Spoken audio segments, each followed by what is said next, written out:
Good morning, members. Good morning, members of the public. You're all very welcome here this morning, and I'm very pleased to say that we're all here in person and able to see each other, which I think is a step in the right direction, and hopefully this is the way forward and we'll get back to more normality as soon as it's possible. But please bear with us with the social distancing rules which we have to govern by. You're all welcome here this morning to Babergh District Council's Planning Committee meeting. Right. First, may I remind you of some of the domestic arrangements.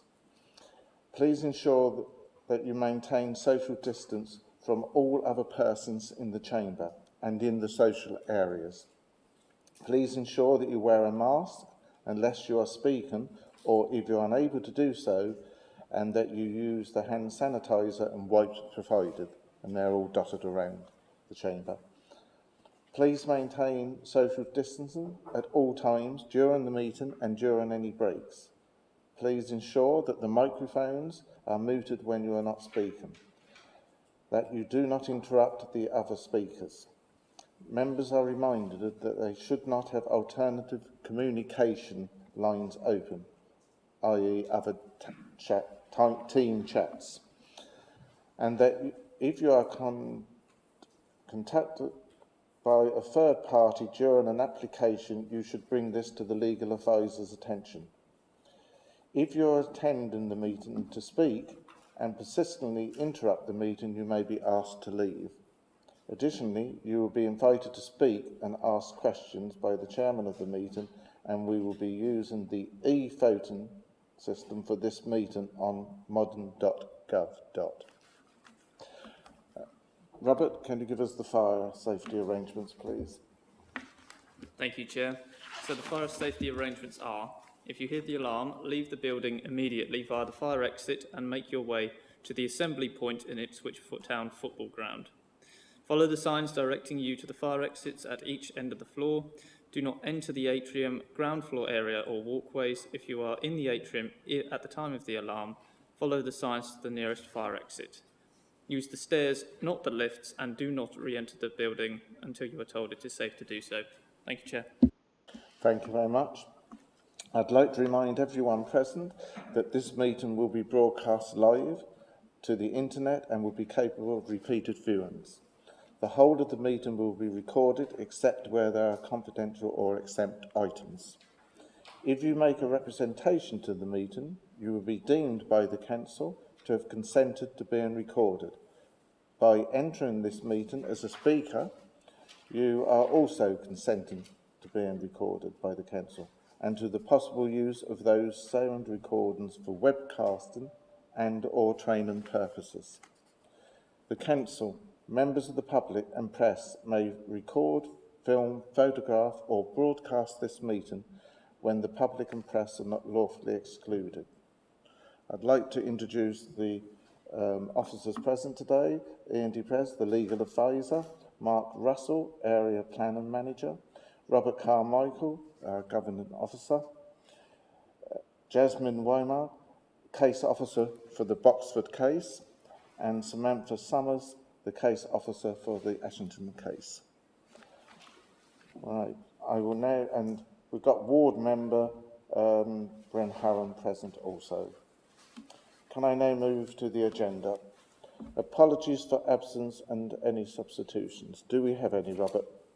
Thank you, Chair. We have apologies this morning from Councillor Lee Jameson. Thank you.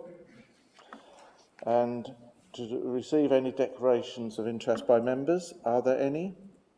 Councillor Parker.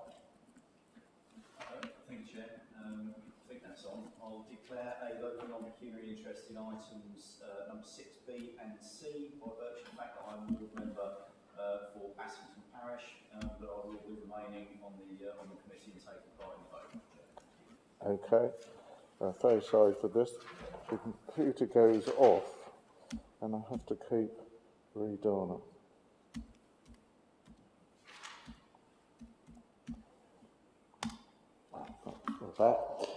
Item number 3, to confirm the minutes of the meeting held on the 5th of May 2021. You've all been sent copies of these. Can I ask if there's any corrections or anything anybody wish to comment on them. Page 1, page 2, page 3, page 4. Right, there's been no hands gone up. Can I have a proposal and seconded, please? Proposed by Councillor Plum and seconded by Councillor Osborne. All those in favour, please show. Sorry, Chair. Oh, sorry. Well, Electronic voting today, I'm afraid. thank you. Just testing to see if you're on the ball. Right. Will you take us through to the electronic voting, please? Yes, of course, Chair. So if members could please go to their modern.gov app and go to the plus sign in the top right-hand corner. That will bring down the subsection/attendance tab, and if you click on voting, the vote will be shown in progress in a light blue colour.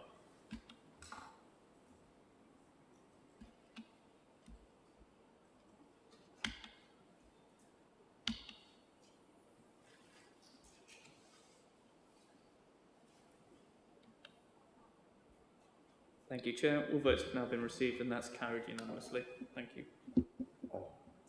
I've lost it again. Right. We'll move on. Item 4 is to receive notification of any petitions. Rob? Thank you, Chair. We have one petition to report this morning.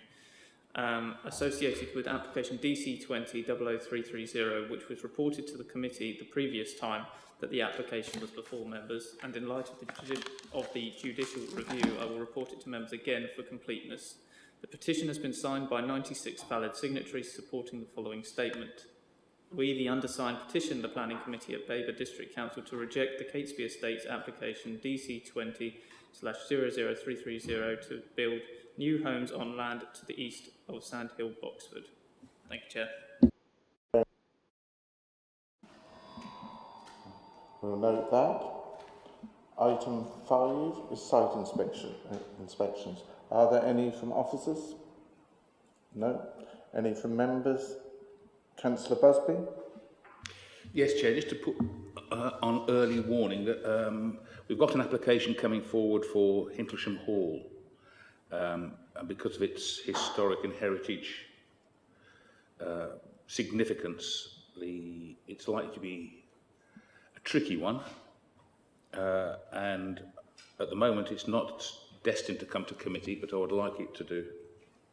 And also, I think it would be worthwhile us having a site visit to appreciate the potential harm that could be caused. Caught out on one like this. Robert, can you give Councillor Busby the same answers you gave me about ones I wanted to call them Great Hornard? Thank you, Chair. So if any applications are due not to be heard by the committee but wish to have site visits, they will still have to go through the delegation panel first. So thank you for bringing that to our attention, Councillor, but just so we're clear, that will have to go to delegation panel first before we can go to it and request any site visit. Okay, do I need to do anything else, or is that sufficient for you to discuss it? You'll have to complete the form and send it to Mr. Isbell as the Chief Planning Officer, and then he'll bring it to our attention. Thank you.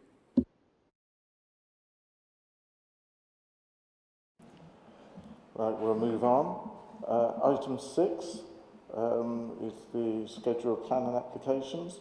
6A is planning application at Boxford. The case officer is Jasmine White. I believe the Chief Planning Officer is also going to comment on this, so we'll open this up. And Mr. Russell, would you like to make your statement? Thank you. Yes, Chair. Can I just check? Can everybody hear me okay? Okay, if you'll bear with me for 2 or 3 minutes. Members will be conscious that this application has been reported back following the judicial review. Sorry, I've got a hand up, Councillor.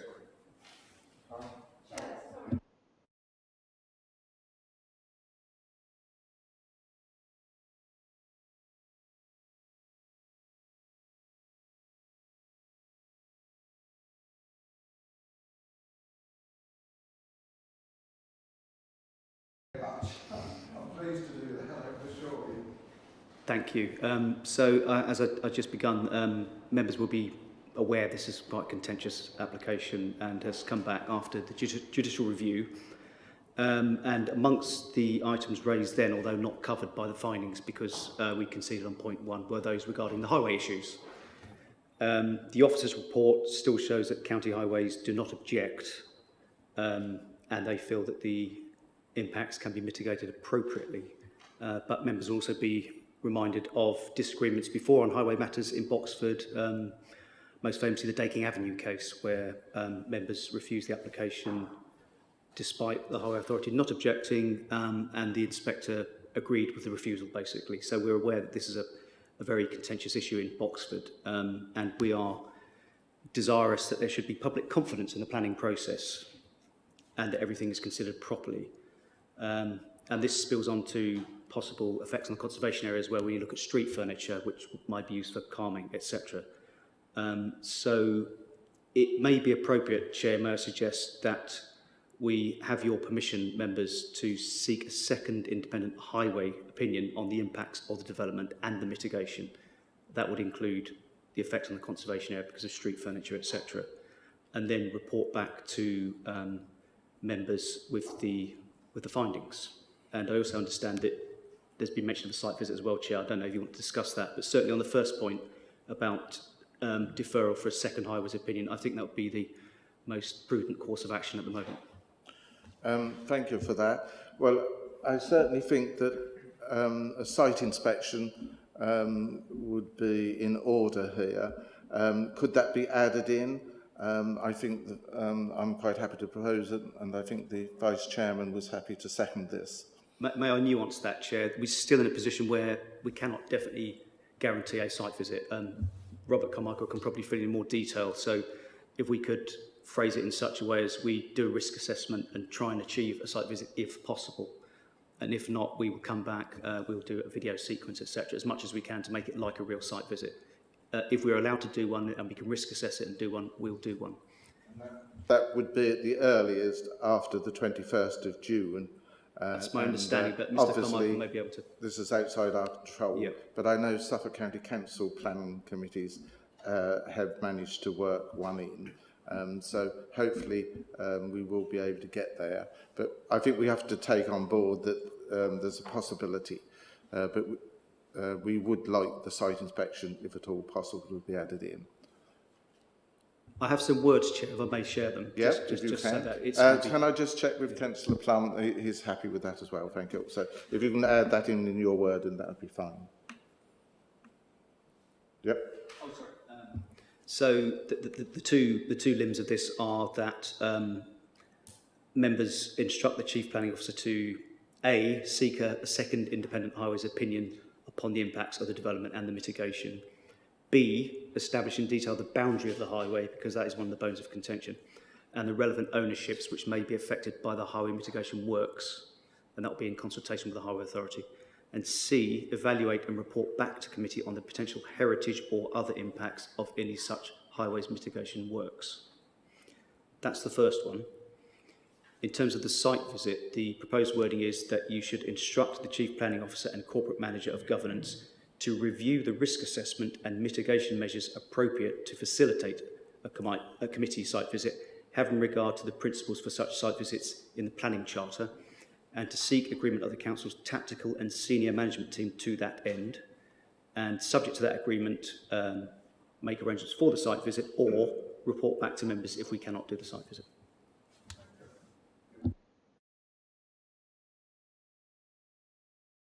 Members, you've all heard that been put forward. Councillor Barrett, you wanted to speak? Yes, thank you.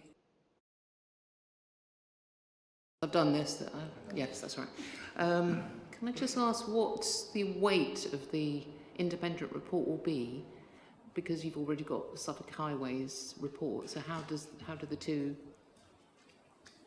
That's a good question. We'd have to pay due regard to it, basically. The point is that this is a contentious application. At some point, be it through a public inquiry or further judicial review, we'd probably have to seek another independent assessment anyway, so we may as well do it outside of that and just do it now before any decision is made. Thank you. We don't want to get into debate. I will come to you, Councillor Parker, but I will get the lawyer to comment at the end of all this for us. Okay? Councillor Parker. I just welcome this potential intervention, Cheryl. I think it's eminently sensible, actually. So I'm delighted to hear it. But have we got any notion of timing? How long it might be before we get this back again? No. No, Councillor, we don't. That's fine. Okay. Sorry. Right. You've all heard it. Did you want to make any comment at all? Thank you very much. Right, members, you've heard that. I'll propose that we go for that deferment with A, B, C, and adding on the site inspection with the restrictions in place. And Councillor Plum has seconded that. So I'll now go to electronic vote. Robert, can you take us through it, please? Chair, just to double check then, so what I will put in the recommendation for members to vote on is... Apologies, Chair. So what I will put in the recommendation for members to vote on is that application DC 20-00330 be deferred for a site visit and for the reasons as read out by the area planning manager. Is that acceptable, Chair? Yeah. I think everybody's clear. Okay.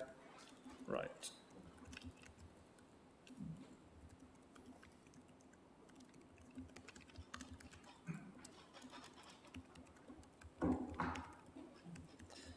Just to conclude that the full wording will be recorded in the minutes as well and put on the website. So the vote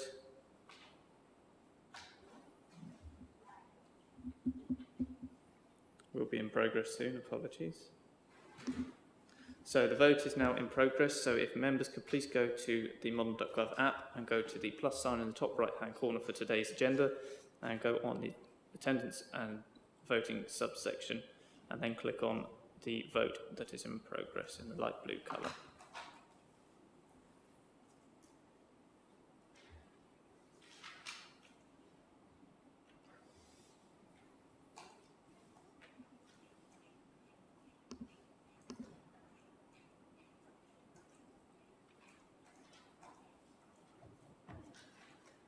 Just waiting on one vote, Chair.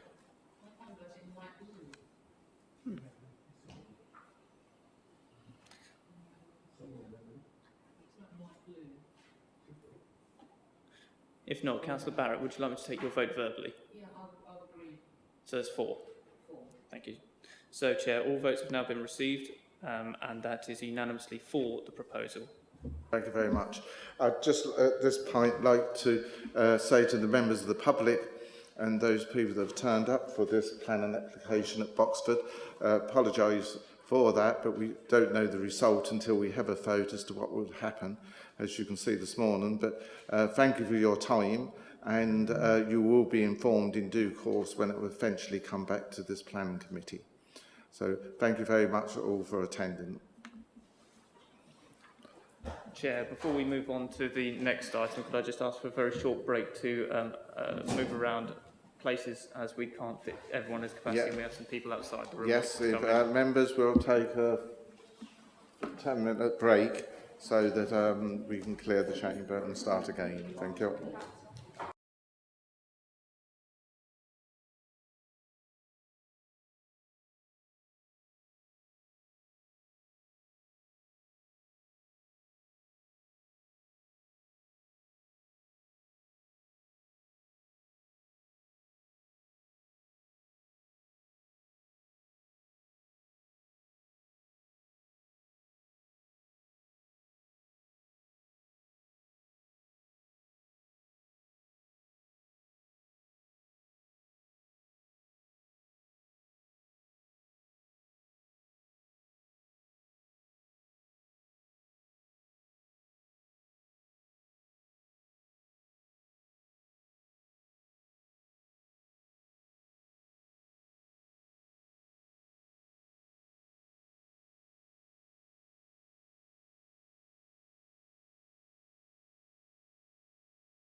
Welcome back, members.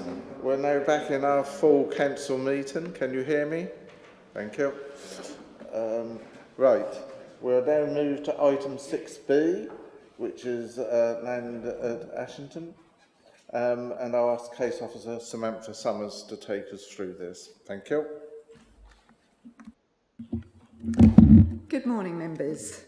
This application seeks outline planning permission for the erection of 18 dwellings at land to the east of Ashington Barns.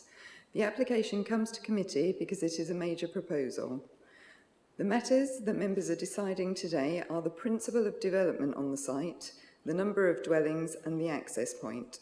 Pre-application discussions were entered into for 9 dwellings on the site and a negative response was given. Ashington Barns is a complex of small businesses on the main street running through the village. The application site is marked in the pink hatching and is currently used as a caravan site. The red line shows the application site, which is in the same ownership as the barn complex and land to the east of the application site.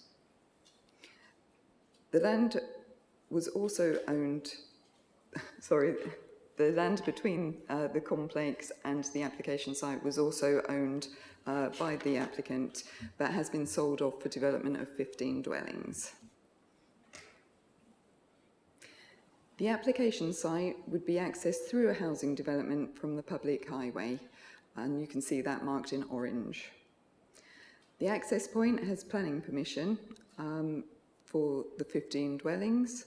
The site is wholly within a special landscape area, and the site is outside of the built-up area boundary of Assington, which is shown with the brown line around the village.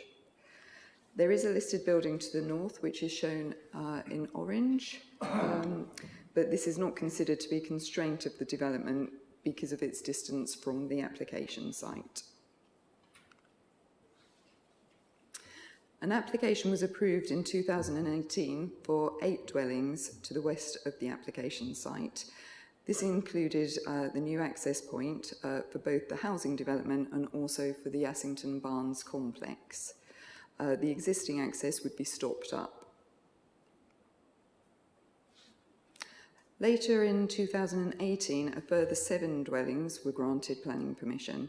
This has resulted in the caravan park being cut off from the access once the houses are being built. The current access runs to the north of the site, to the caravan park. The new access point is shown going through the 8-dwelling development to the bottom of the site there. Affordable housing contribution was not sought on either of these developments because their individual numbers did not reach the threshold requirement for affordable housing. In 2019, the caravan site came in with an application for outline planning permission for the erection of 19 dwellings. On the 26th of February last year, the Planning Committee refused that application following a site inspection. The reasons for refusal included landscape harm and a lack of information on local housing need. The new settlement boundary in the emerging joint local plan is shown with the purple line. The site is outside of the new settlement boundary. The joint local plan is at Regulation 22 stage and is currently under examination. Therefore, limited weight is given to this document. This shows the settlement boundary for Assington in the neighbourhood plan. The blue star marks the application site. There are 2 housing sites close to the site. One is for 15 dwellings that you've already seen. They are currently under construction at the moment. The other site is to the north of Ashington Barns, and permission has been granted for up to 8 dwellings. Ashington has not allocated any further sites to those already granted permission. The Ashington neighbourhood plan has been through examination and therefore the policies are given significant weight at this stage. The neighbourhood plan is a material change to when the last application was heard at committee.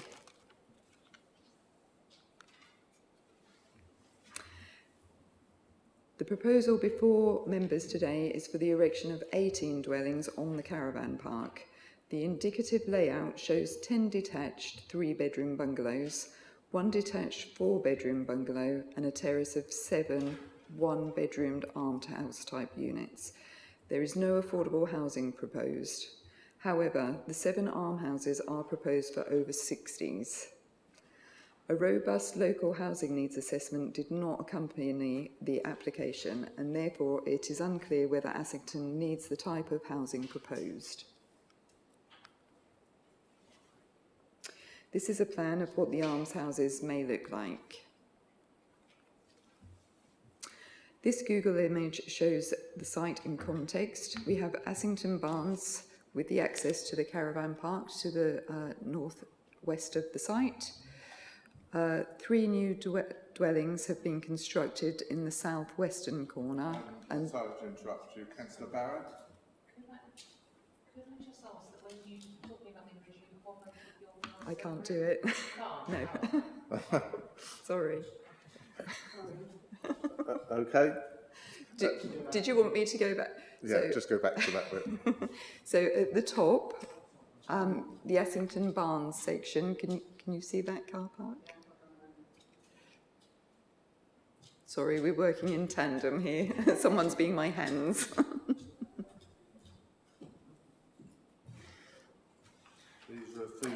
These are a few little hiccups that we're experiencing, but hopefully we'll be able to find our way through it. Okay, so Ashington Barns are the buildings on that western boundary. The access to the caravan park is just to the north of that and runs along the top of the site to the caravan park. Yeah, along that trackway, yeah. And the caravan park is on that right-hand side of the picture. The 15 dwellings that are currently under construction are where that red blob is, and goes down right to the bottom with the new access point just above those 3 new houses along the road frontage just there. Yep, if you go up a bit. Yep, if you follow that little trackway actually, back into the car park.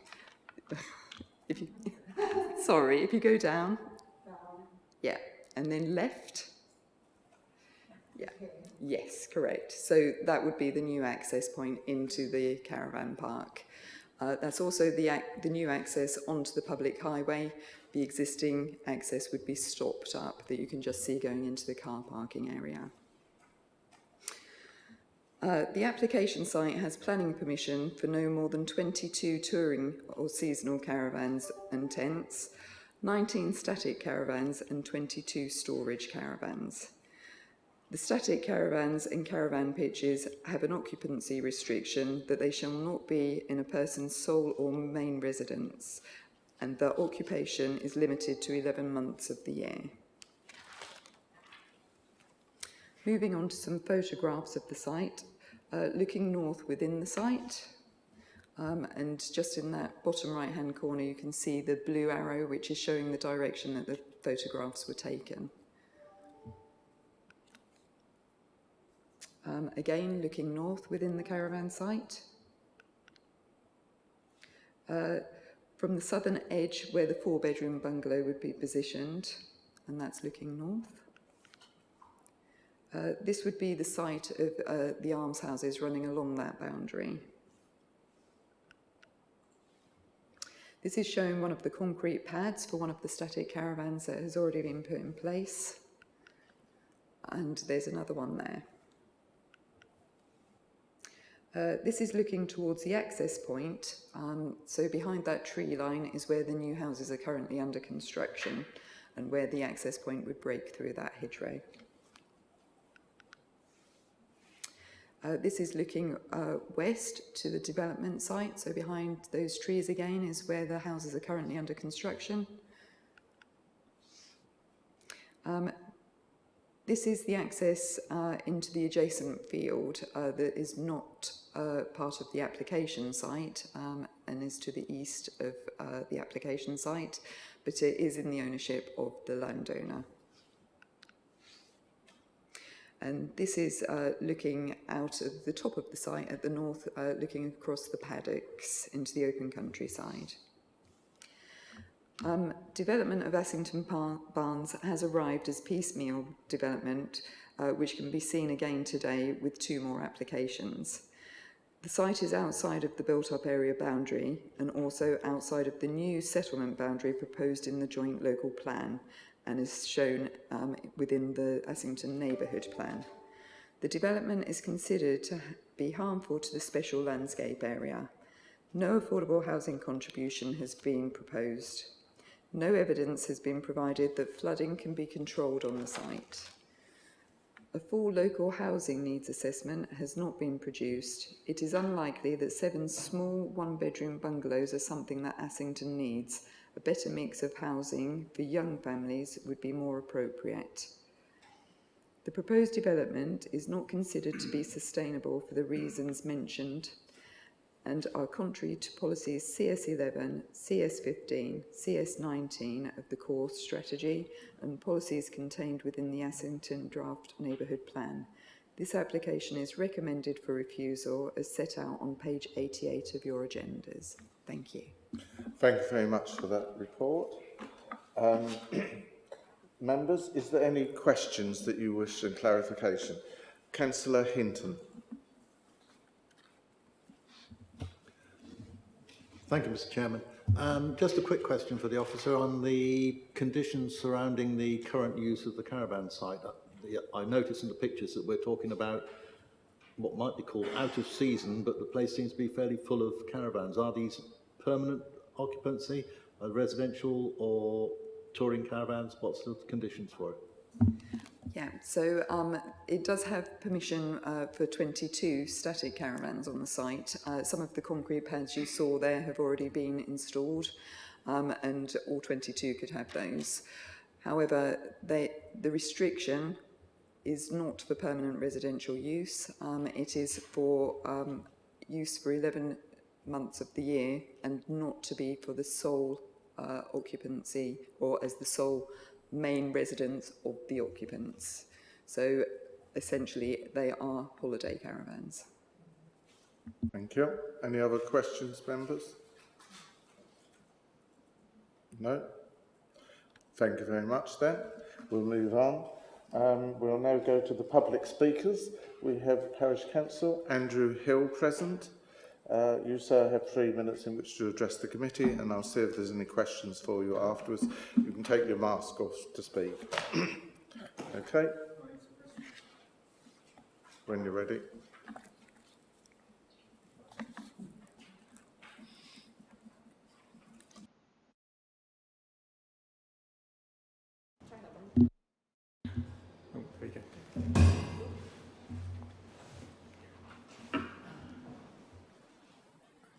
Good morning.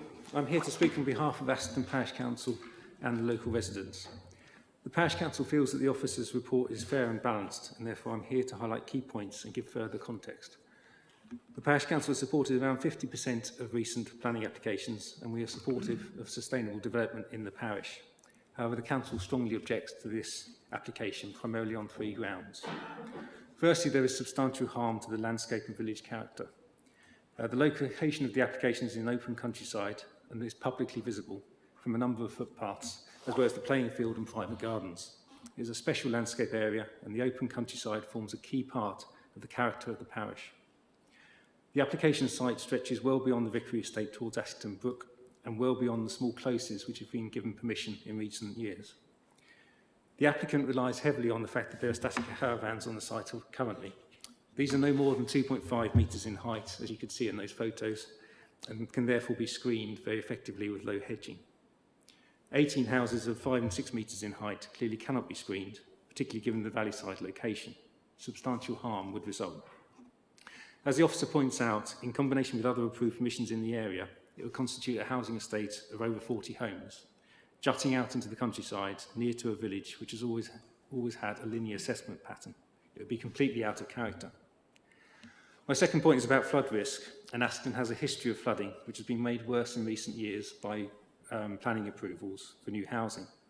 The main street floods regularly, with many houses having to erect sandbags for much of the winter in order to prevent water entering the buildings. This includes a listed building in the centre of the village, which is also on the map. I was pleased to see that Suffolk County Council requested a flood assessment from the applicant, but as members will be aware, none was forthcoming. Foul water discharge is also a problem issue in the village, with Ashington Brook being used to discharge treated foul water from new developments, something which has had a terrible impact on local biodiversity and which is now forbidden in the neighbourhood plan. Finally, I want to talk about the housing need point. It's brilliant to see that the Ashington neighbourhood plan has been given weight in this planning decision. It took hundreds of hours of volunteer time to complete over a period of 2.5 years. There were 5 consultation events, multiple surveys, and a huge effort put in by everyone in the village. This is the first major application to be determined in light of that neighbourhood plan.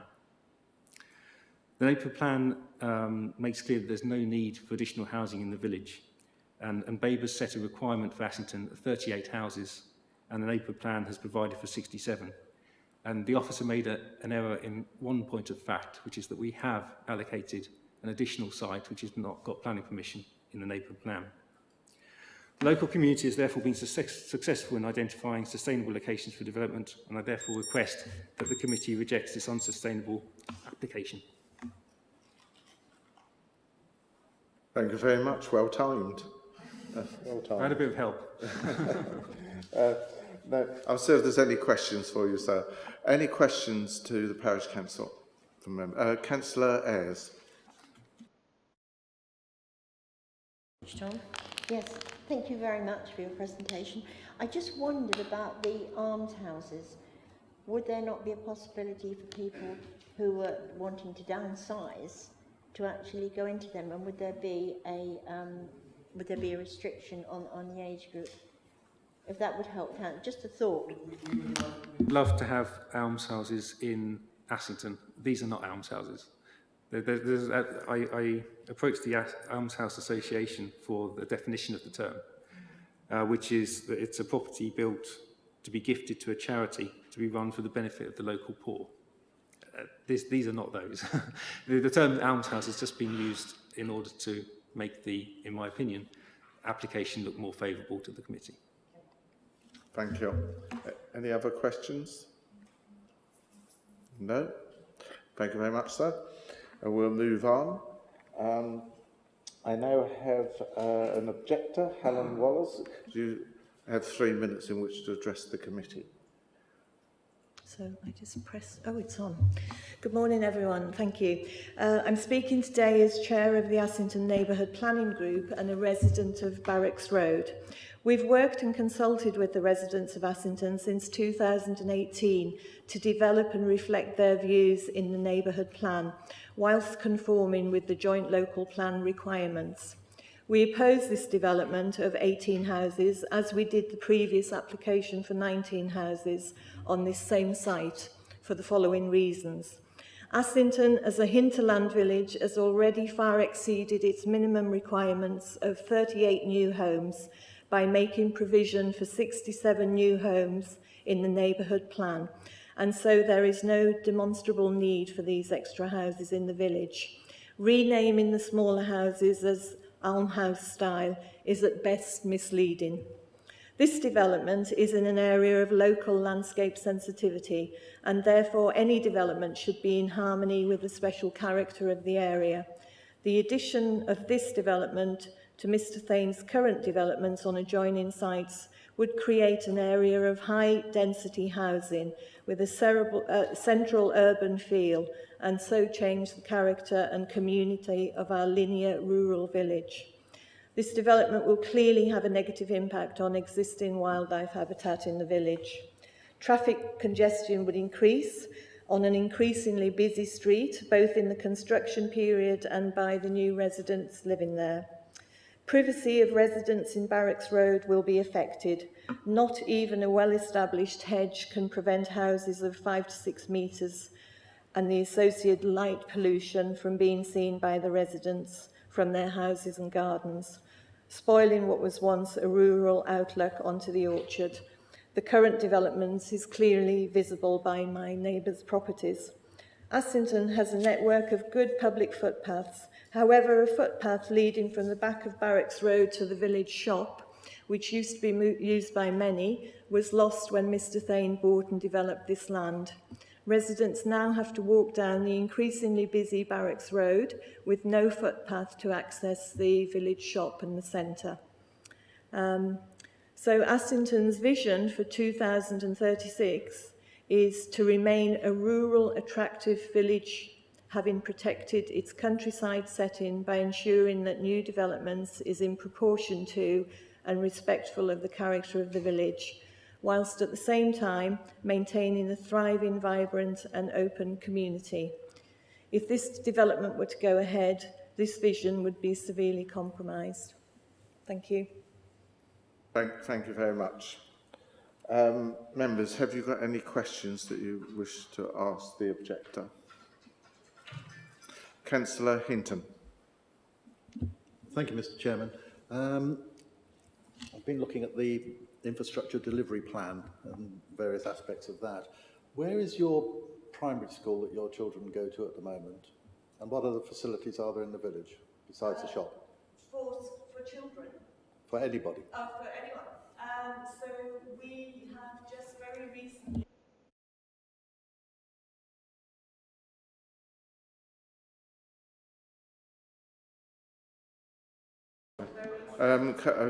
sorry to interrupt. Oh, I'll come back to you. Rob, what is it?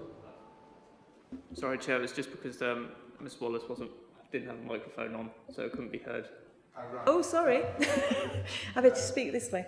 Yeah, so perhaps, Councillor Hinton, you can say the question again and get nearer to your mic. I didn't hear all what you were saying. Perhaps you Eat it.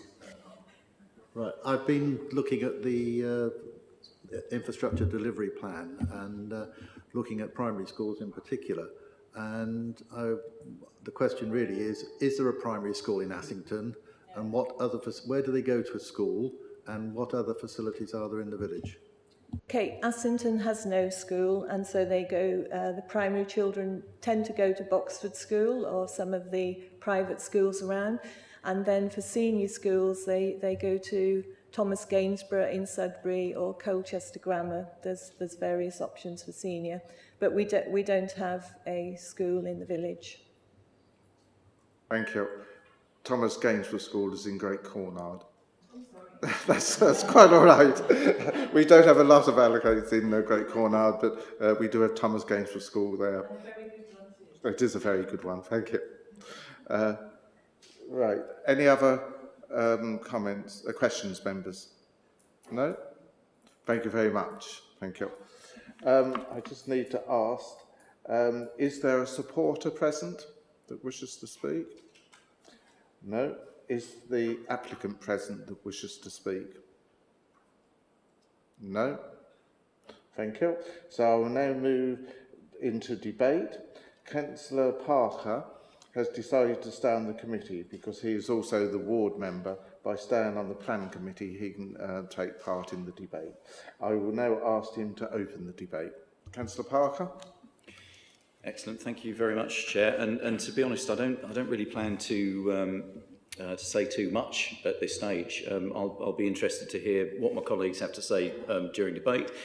The officer's recommendation is fulsome, and of course we've heard from members of the parish council as well.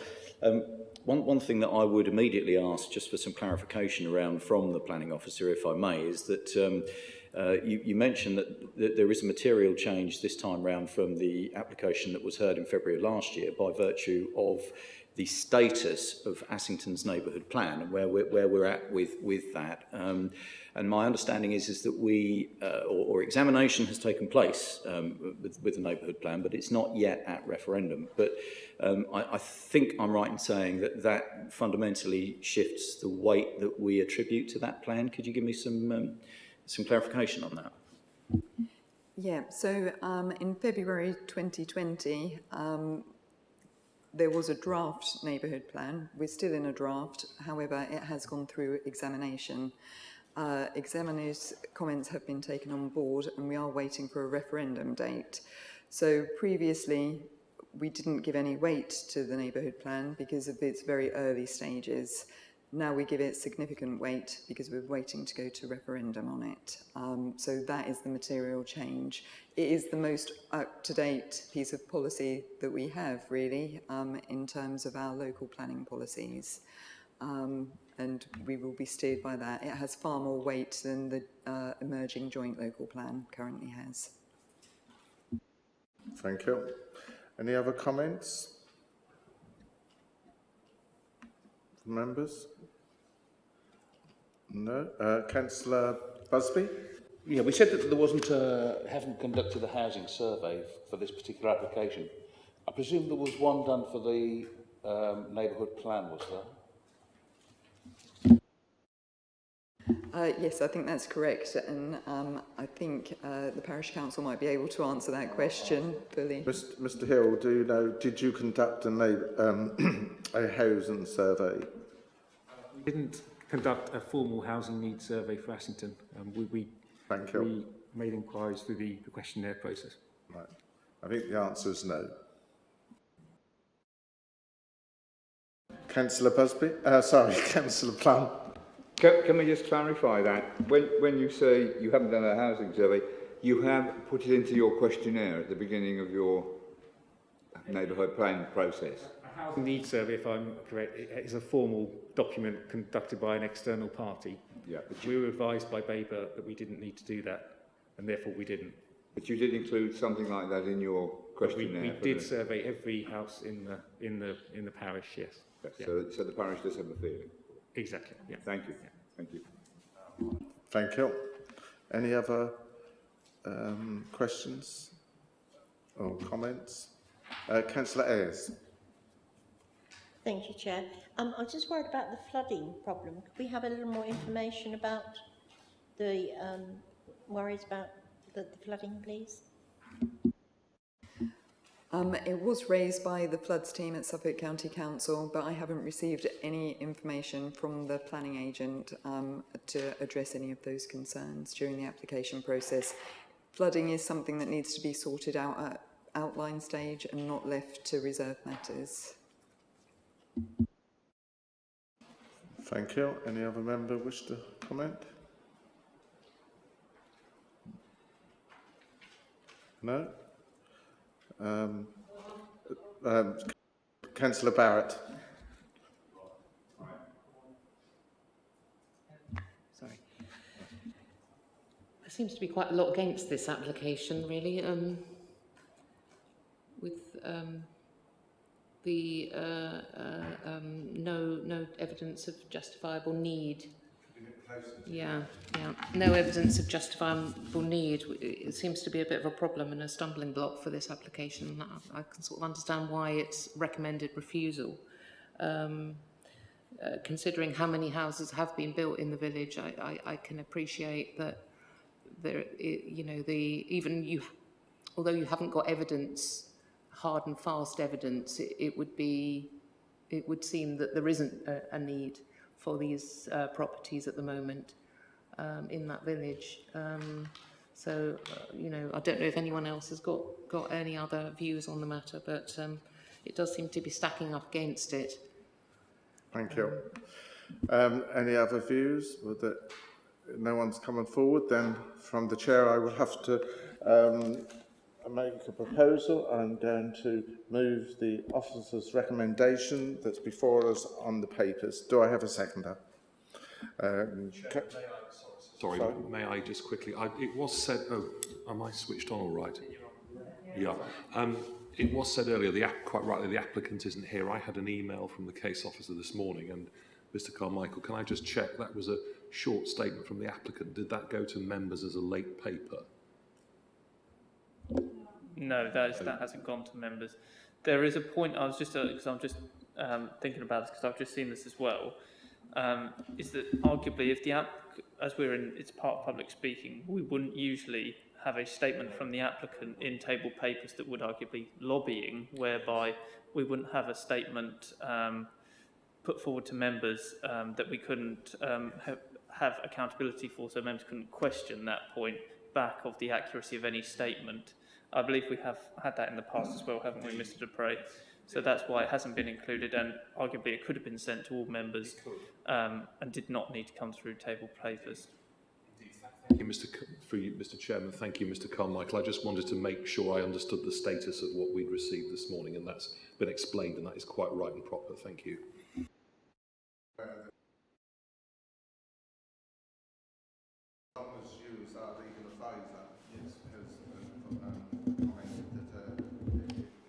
Well, yes. I think, yes, the point is simply the applicant isn't here. They could have sent it directly to all members of the committee as lobbying, which would have been declared, but they've not, and it was not sent early enough to the case officer for her to deal with it in a detailed and appropriate way. So I'm quite content now, having asked that question. Thank you. Right, do I have a seconder? Councillor Osborne. Yeah, thank you, Mr. Chairman. Yes, I'd be glad to second the proposal for refusal of the officer's recommendation. I think, and looking through the presentation that has been before us, I can't see anything that has actually altered and influenced any change of the refusal. So I'm happy to second that. Thank you very much for that. Any other comments from members? Councillor Busby. Well, there's just a feeling with this that we're gradually picking off bits of that field, and it's gradually going to expand further and further into the countryside. I think there's got to be a point where we say enough's enough, and I think we've got 15 houses, which is plenty, I think, for that particular site. It would also affect the caravan and mobile home area, which has got planning permission, which would be kind of a change of use, I guess. So I think I'm not in favour of a potential big development being broken down into small chunks, which stop us getting any affordable housing contributions. So I'm not in favour of this. Thank you. Councillor McLaren. Thank you, Chair. I just found the mention of almshouses rather misleading to the discussion, considering what we think almshouses are about. So I found that difficult to accept. Thank you. Thank you for that. Yeah, we did have it explained, but you're quite right. Thank you. No other comments? No?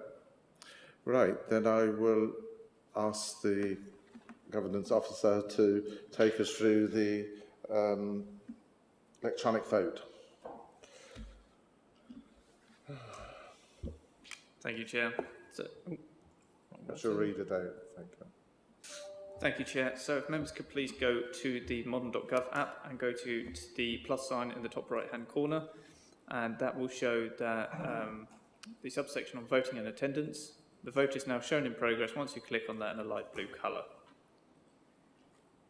Sorry, that was very quick, that last bit. I didn't hear it. You've only done it 14 times. I was going to say, Chair, it's the same as it always is, but I can run through again. No, fine. Point taken. Right, go on to the blue bit. Press that. Wait a minute.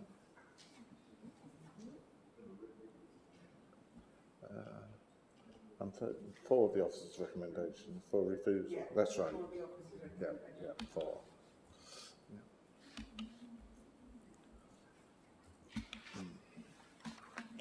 Thank you, Chair. All votes have now been received, and that's carried unanimously. Thank you, Chair. Thank you very much. We'll now move on to page 91. And again, it's Samantha. We're still in Ashington. Okay, thank you. Thank you. This application seeks outline planning permission for the erection of 4 dwellings at Ashington Barns. The application comes to committee as the applicant is the same as the previous application. Pre-application was entered into and a negative response given.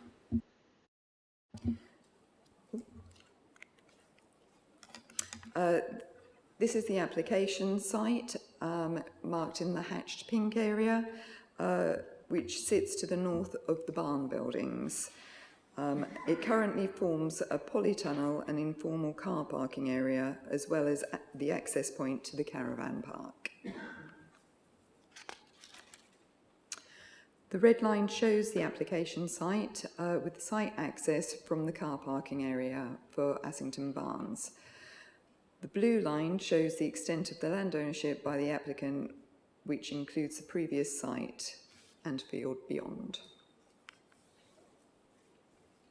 The application site is wholly within a special landscape area. There is a listed building to the north of the site. This is not considered to be a constraint to this application because of the distance between the two, and also planning permission has been granted for housing between the application site and the listed building. The site sits outside of the built-up area boundary of Assington, which is shown with the brown line.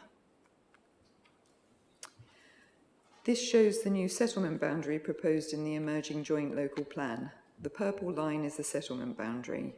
The site is shown by the blue star. The site is within the new settlement boundary.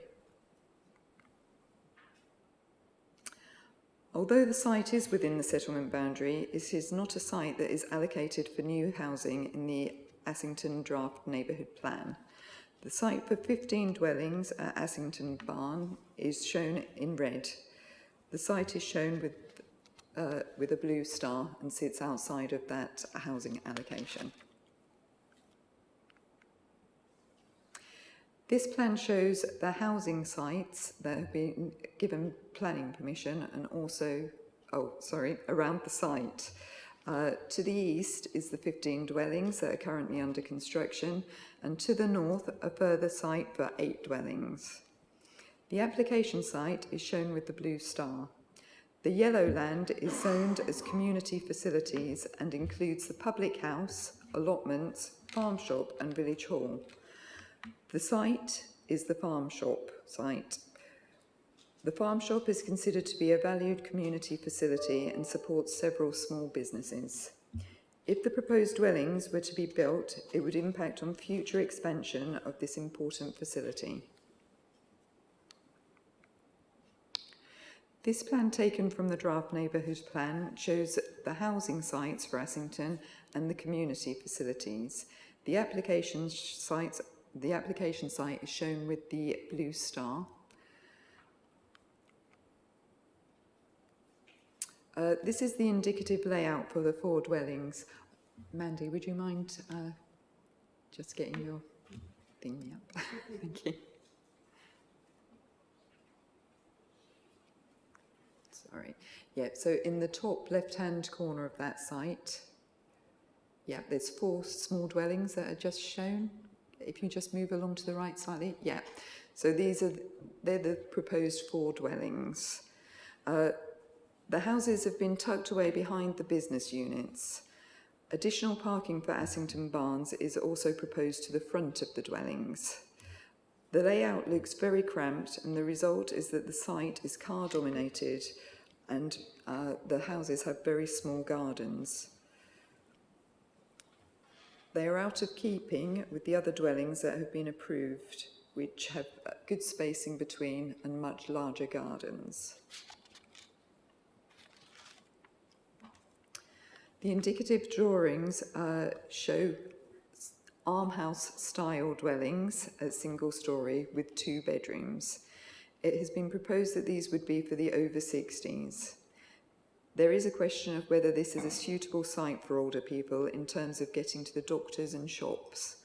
Ashington Barn includes a farm shop, but it is unclear what variety of products are available for day-to-day living. It was difficult to get photographs of the site because it is quite contained. So this aerial photograph probably shows the site in context better, really. The proposed dwellings would be where that polytunnel are and would run north to south along the boundary hedge.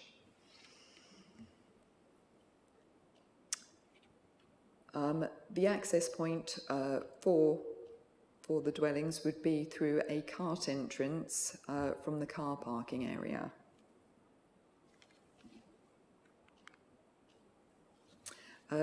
This photograph shows that cart entrance, and the car parking area is the tallest roof line that you can see there, and you just pass underneath that to get currently to the caravan site, but this would be for the 4 dwellings and for the extra car parking. This is taken from the caravan park side, and the proposed dwellings would be along the tree line where that big motorhome is currently stationed. The proposed dwellings are considered to form a cramped development that is essentially within a car park. The development would not reflect the existing pattern of development. If the development went ahead, it is likely that it would impact future growth of the barn complex. The application has failed to evidence that development would not result in an increased risk of off-site flooding. The proposal is contrary to policies CS11, CS15 of the core strategy and policy ASSN 22 of the neighbourhood plan, which deals with community facilities. This application is recommended for refusal as set out on page 107 of your agendas. Thank you. Thank you very much for that report. Right, we'll move to public speakers. Questions from members. Is there any questions you've got to the... Yes, Councillor Ayres. Thank you, Chair. It's just sad to hear about the very small gardens. Since we've had this awful virus, so many more people need a larger garden, don't they? Even if they are over 60. So how big would the garden be? How big are these gardens? Have you a rough idea? I don't have a rough idea, I'm afraid, because it is actually an indicative plan, so I think it would be misleading to give you, right. But from the plans that are shown on the indicative layout, they do appear to be very small. The argument could be that they are for over 60s and people may not want the larger gardens that would be suitable for family living. That's a good point as well. Any other? Councillor Busby? You said they came in for pre-application advice. Was there any... Did we put forward any proposal which would have got approval? So we did talk about both sites jointly on the pre-application discussions. I did make it very clear that it would be dependent on providing evidence of local need, because that was something that was missing from the previous application for 19 that was refused. However, I also advised the applicant that he should look closely at the neighbourhood plan, because we knew that it was moving along and would progress probably in the time that the application was received. This is one of the reasons that the application's taken quite a long time to come to committee, because it was under examination and we wanted to see what the examiner was going to say about the policies within the neighbourhood plan. But because that has now got such strength and quite a lot of weight, that is the document that we're basing quite a lot of our decisions on today. So, in a nutshell, you made the applicant aware of all the other situations that could develop. As I say, at pre-application stage, we did discuss what would be needed for an application, and that hasn't actually come in. Thank you. I think that helps, Councillor Busby. Any other Councillor McLaren? Thank you, Chair. Where is the nearest doctor's surgery to this site? The parish probably can tell you, but I would assume if the school is in Boxford, then probably the nearest doctor's surgery would be Boxford, but I'm not too sure what the catchment is. I'll ask Mr Hill for you. Mr Hill, can you just answer that point, please? I think it would actually be Bures, which is about 4 miles away. Okay, and I'll actually ask the parish council for the next question. Thank you, Chair. Thank you. We got the answer anyway on that part. Any other questions? No? Fine. Okay, we'll carry on. Thank you. We'll now go to public speakers, and Mr. Hill, Parish Council. Over to you. You, sir, have 3 minutes in which to address the committee. I suspect I probably won't take 3 minutes because I haven't got a huge amount to add. This application clearly should have been submitted at the same time in the same application as the previous one. It's clearly on the same site, and therefore all the issues about flooding, about the inappropriateness of the style of the buildings, and the lack of a housing needs assessment are all equally applying to this application as well. The only thing I would add really is that one of the frustrations, I'm sure you're aware that people are frustrated about planning in the district. I don't need to tell you that. And one of the frustrations is that these applications come through in piecemeals. So in Ashington, we've had applications for 10 houses. Then we have an application next door for 6 houses. No social housing whatsoever. Here we've had an application for 7, for 8, for 3, and now for 4 and another 18. And again, no social housing whatsoever. So when the parish council looked at this one and saw 4 small almshouses, we thought, great, we're actually going to get a site with some social housing on it. But of course, you look at the application form, and this is not social housing. This is housing for market sale. As the officer said, the gardens are absolutely tiny. We're talking less than 10 square metres, I'd estimate, looking at the plans. And these days, I don't understand this thing that the over 60s don't want a garden. I'm afraid there's lots of over 60s who spend most of their time in the garden in our village, certainly, and my parents certainly, in the vegetable patch for most of their life. So I don't understand that argument at all. People want outdoor space. And finally, I'd just like to finish on the neighbourhood plan. Again, I said people have got lots of disillusionment with the planning process and the fact that we have piecemeal applications and what they perceive to be inappropriate development being approved all the time. People's expectation is that this will be, the amount of effort they put into it, this will be taken seriously, and it will be effectively what future applications are judged against. And clearly the applicant hasn't made any effort to comply with the neighbourhood plan. So again, on behalf of the Parish Council, I'd ask you to agree with the officer's recommendation for refusal. Thank you. I think I would just comment on that and say that your comments regarding the piecemeal is often echoed by Councillor Busby, so we are reminded of that and are aware. But in fairness, any application that is put forward by an applicant has to be considered on its merits and does come forward to us. So we can't pick and choose. So thank you. I'll see if there's any questions for you. Councillor McLaren. Thank you, Chair. I'll continue where I left off last time. Obviously, in your village, you've got older people. How do they access, say, shops and surgery? Is there a regular bus service, or do they have to get taxis if they don't drive? There used to be a regular bus service which was reasonably frequent.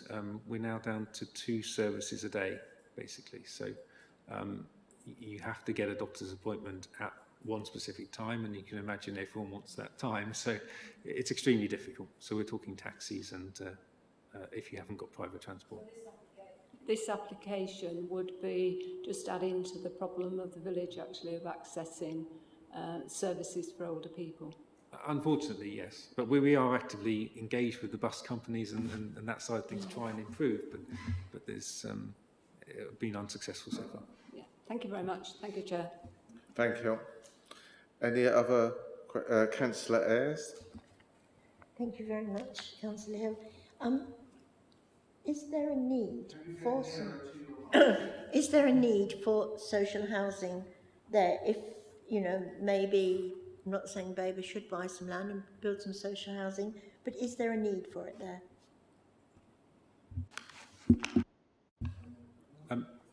I think I can't say definitively, but I think clearly there's a lot of young people who need housing, and no doubt that includes Assington. So within the neighbourhood plan, we have allocated a site which doesn't have planning permission and which would be looked very favourably on for social housing.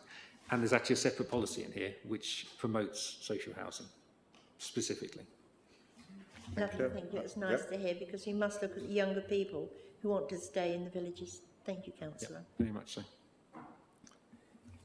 Councillor Barrett. Thank you, Chair. I just wondered, I'm not sure whether it's a question for the village or the officer really, but you talked about the possibility that this could constrain development or further expansion at the businesses, the barns. Can you explain a little bit more about exactly what? Yeah, not a question to the No. council, but I'll bring it back in debate. Okay. So.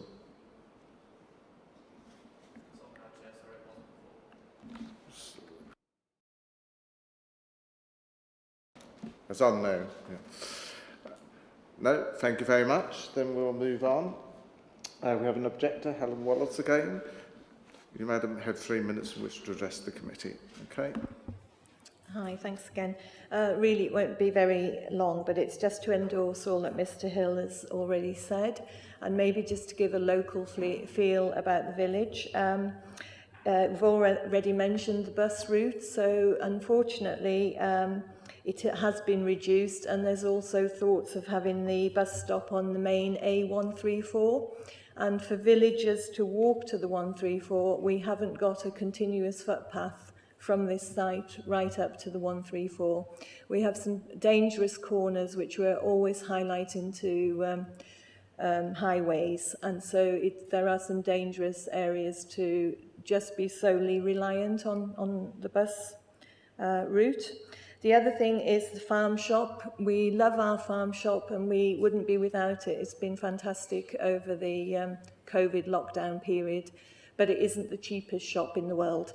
We have a range of cheaper things, but just to be reliant on that as your main grocery place, you would have to have quite a substantial income. And the other thing is just we've really tried very hard to keep to our linear village and not to try and create double rows of housing. And so these houses are starting to form that double row, which we're trying desperately not to do. As with the previous discussions we had, that goes so far back behind Barracks Road that it's forming a double row of houses in the village, which is again detracting from the linear character that we have at the moment. Yeah, and just as an over 60, I would not want to be in a very small home without a garden surrounded by car parks, so it's not exactly ideal positioning for these smaller homes. I'd like to thank Mr Thane for actually taking on board some of the neighbourhood plan that we do need some smaller homes, but it's not just to be tucked in anywhere, and for over 60s we actually need them for young starter homes for young families as well, as I'm sure most villages do. Thank you. Thank you very much. Questions? Have you any questions to the objector? No? Thank you very much. We'll move on. We don't have a supporter present or the applicant. So we'll now move into debate. As Councillor Parker has decided to stay as a member of the Planning Committee because he's also the ward member, in which case I will now ask him to open the debate. Thank you. Thank you, Chair. And again, I'll be brief because I think that between the officers' report and the representations that we've heard from the Parish Council, I think that actually all of the items are adequately addressed, Mr Chairman. One thing I would just highlight again is the emergence of the neighbourhood plan, and as the officer mentioned previously, it is the foremost document that we have here, and it's very clear that this application is contrary to Ashington Neighbourhoods Plan, draft policy ASSN 22. So we've made great store of neighbourhood plans and forthcoming neighbourhood plans, and more of them are now starting to emerge. And I think we have a moral obligation where those plans hold significant weight to uphold those plans as the principal document. So I think probably on balance that the recommendation in the report is probably the correct one, Mr Chairman. So that's all I'll say for now. Thank you. Thank you. Yes, neighbourhood plans are very important now. particularly when they've gone all through and they're accepted. Any other comments? Councillor Ayres. Thank you, Chair. I do know the area very well. I've enjoyed the farm shop and 18 Ashington Barns, but just the fact that the doctor's surgery is Bures, that road between Ashington and Bures is very, very narrow, and I wouldn't like to have to travel it, particularly if I was feeling not well at all. So I think not having a doctor's is quite a significant thing, and I totally agree with everything Councillor Parker said, and I would propose that we do not accept this planning, we go with the officer's decision. Thank you. Advice. Go with the officer's decision. Yes, sorry. Yep. On the papers? Yep. Thank you. Would you just like to say that to us, so that that's not my words? I would fully support the officer's advice on what we should do about this application and that it is refused. Thank you. No, that we go with what the officer has suggested. What have you got to say? I propose, sorry, I propose that... Words in your mouth. But you knew what I meant. I know what you meant. But, yes, so, but thank you. That's thank what you. I would propose. Do I have a second to Councillor Plum? Thank you, Chair. Yes, I think we should do everything we can to support neighbourhood plans, and I congratulate the village of Assington on getting as far as it has. And let's make sure that we all take notice of it. So I therefore second the motion to refuse. Right, there's no other comments then. Yes, there is. Councillor Busby. Of course there is. I just think it's a shame we've missed an opportunity, or I think the applicants missed an opportunity here. I think it seems to me that there could be an opportunity here for some employment starter units or something along those lines, or an expansion of the Barns area. I think by coming forward with just houses, that blocks that off. One of the things that the area, I think every village could do with is some employment opportunities. And it may be that you could put some flats above those for first-time buyers, and therefore you get a double benefit. Whereas this, to me, it's just not an attractive proposition, which is why I asked whether we'd given any other advice which they could have come forward with. So, yeah, no, it's a no-brainer. Thank you. Councillor Barrett, was there a question you wanted to put forward to the officers?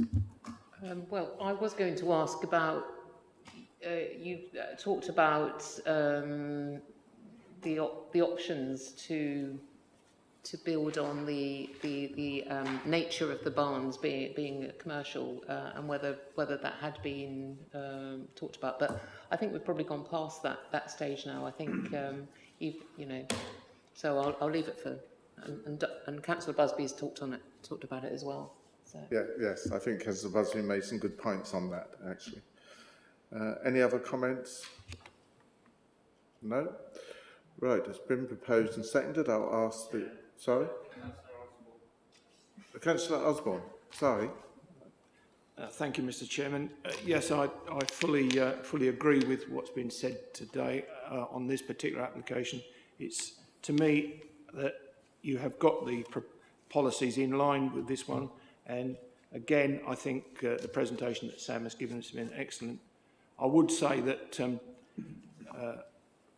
having small gardens for older people is not actually a good thing in terms of the, as the Ashington clerk has said, they spend a lot of time in the garden, and the mental health side of it does a lot of older people a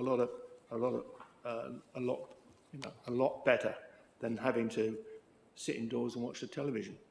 To me, and from the previous site visits that we've carried out, and I think there's been about 2 or 3, you've already got a caravan site there. You've already got people coming in and out during the year.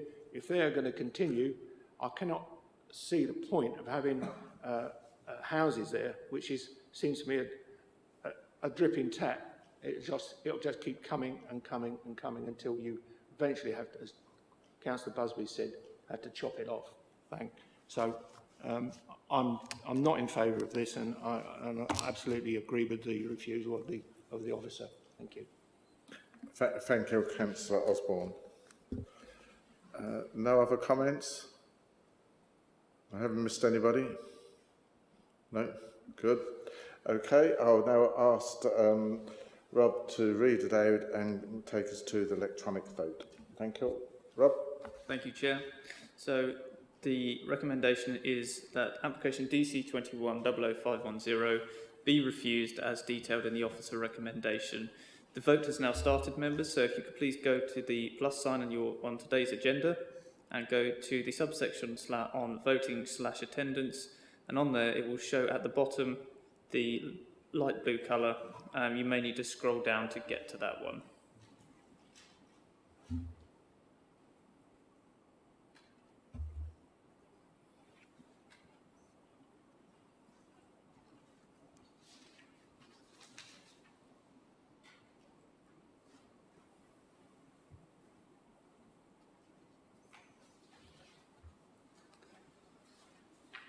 Just waiting for one more vote, Chair. There we are. That's all been received. So that is a unanimous vote for the proposal for refusal. Thank you, Chair. Thank you very much for that. Well, members, we've got through this morning's meeting. We haven't done too bad, I don't think. I don't think we've made too many mistakes. So thank you all for your patience. The last thing to remind, the date and time of the next meeting is scheduled for Wednesday, the 16th of June, 2021 at 9:30 a.m. Chair, sorry, just to bring in on that point, the next meeting will be, it won't be, then the next one is on the, apologies, let me just get to it, Friday the 4th of June. Right. It just shows how my paperwork can go out of date so quickly. Yes, so the date of the next meeting is Friday the 4th of June at 9:30 here at Endeavour House. Okay. Can I ask why, Chair? It's not a Wednesday.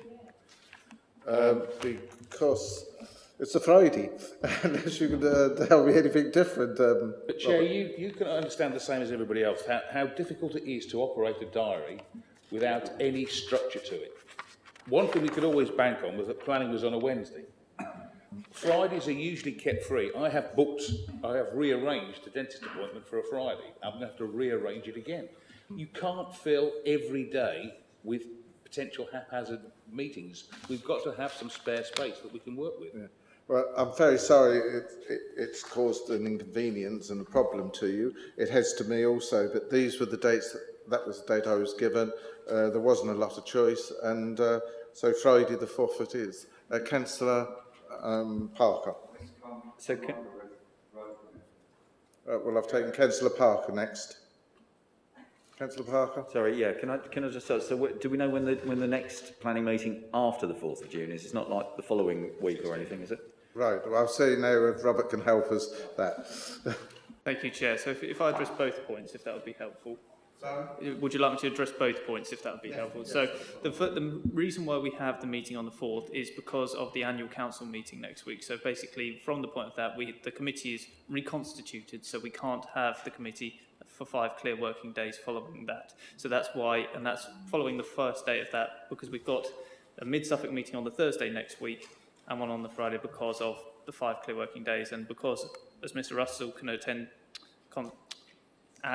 attest to, that's the correct word, thank you, that we have a large number of planning applications and we still need to keep feeding them through the system. So I realise and understand that does cause problems for members, but we still have to keep going, and the schedule will continue and go back into its normal form of Wednesdays following that.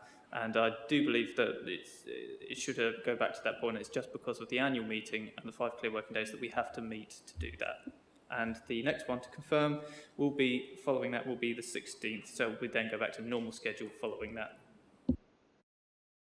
So that is the 4th, and the next one would be the 16th. Yeah. Well, after what we've been through this last year, I should think a little altering of dates is a small price to pay.